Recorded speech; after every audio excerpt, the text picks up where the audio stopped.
Well, previously I was speaking to you about a language reluctant learner and the results of perseverance and the rewards thereof. And now I'm going to share with you something that I've heard so many moms talk to me about, and that is writing resistant. Children who just don't want to pick up that pencil or that pen and write in their LLATL student workbook. You know, the lesson comes about and they've got to maybe underline the nouns or make compound words or whatever it is, and it requires writing, and there's a lot of resistance in that. I just want to talk to you a little bit about that, and to say that there's quite a number of ways that you can approach that. The one is you can limit the time that they're spending. You don't have to do 4 pages of LLATL. As I've shown you, there you've got 9 books to do over 12 years, so there is no rush. So the one thing is to limit the time, so they've got to do really little each day. The other thing is to remove the book completely from the equation and discuss it, the lesson, rather than actually have them work in the workbook, and get them to give you feedback and do that lesson on the computer, whereby you typing it or you get them to type. After all, they're all going to be on keyboard somewhere along the line in the future with this future generation. So you can get them onto a typing tutor and get them to even take the lesson from the LLATL book and actually do it through typing the answers or typing what is required. That can be done.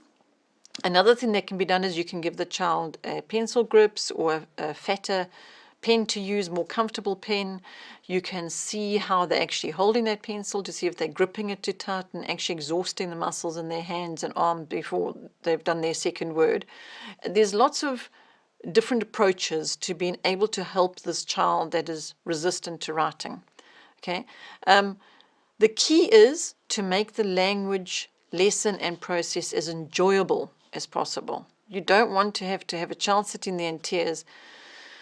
Well, talking about tears, I was close to tears the other day. I was at a mom's meeting, and the one mom said to me that her child has written in the book, "I hate this book." Now that to me sends out very big alarm bells. If that is the case, something needs to be addressed very quickly. If that were to happen to me and my child showed that much dislike towards one of the curriculum books they were using, I would actually remove the book completely. And I would read the LLATL lessons and see what's required, and I'd bring it into fun and play and different kinds of games, and then reintroduce the book slowly and show them the big picture. Say, these are all the books ahead of us. This is where we're trying to get to, because one day you're going to need these skills, and it's up to me as your parent. I'm an authority, and I need to give you these skills, impart them to you. I'm your teacher, and you need to have these skills, and it's going to be very irresponsible and bad of me not to teach you these skills. So this is the big picture. This is what we're trying to achieve.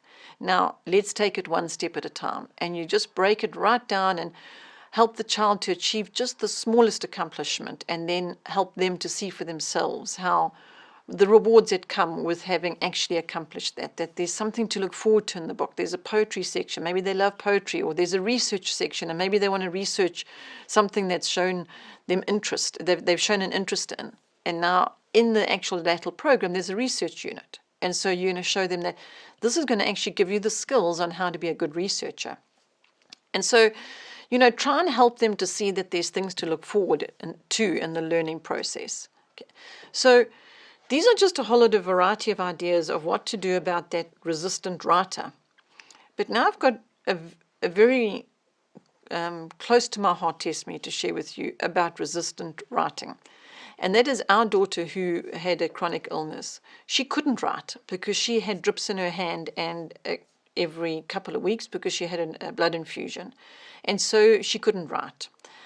She had too much pain in her hands from having drips and the veins and the muscles and everything being damaged. So I want to show you now what her LLATL books look like up to purple book.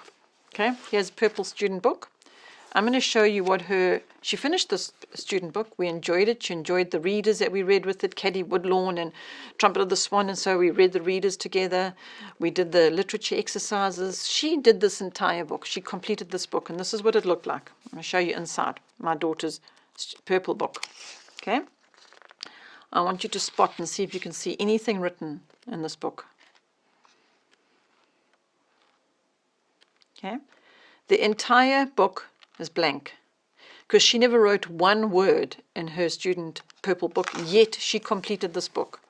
This same student wrote a few novels, has written a number of books. She is a graphic designer, artist person today in her mid-20s, and she went through the LLATL program, and she got a very, very good solid foundation and understanding of languages from having done LLATL, yet she didn't write in the book. Now, I didn't write in it either. I didn't write on her behalf, that is.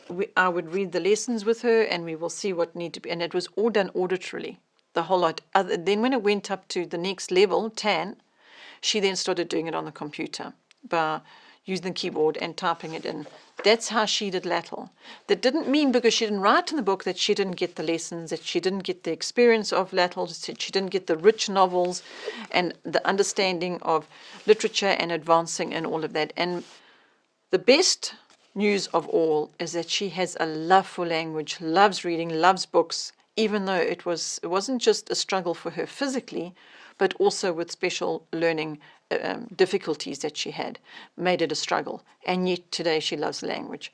And I would put that down to saying, why did that happen? How did we get that fruit? It was by purposefully and intentionally making language lessons enjoyable. So even our reluctant language learner, I've told you in the previous clip what the result of that was. The joy and the reward of seeing such incredible skill and abilities come out of the student that didn't enjoy languages, supposedly, through his home education. What did you like least about home education? Well, not much. I quite enjoyed being home educated, but I didn't like language. I wasn't too fond of the LLATL. Okay, so it's okay. You don't have to be too fond of it, but if they're going as firmly as writing, they hate the book. And really, these are red warning flags for you to pay attention, to make language a fun learning experience. And I really do believe that LLATL can help you to do that.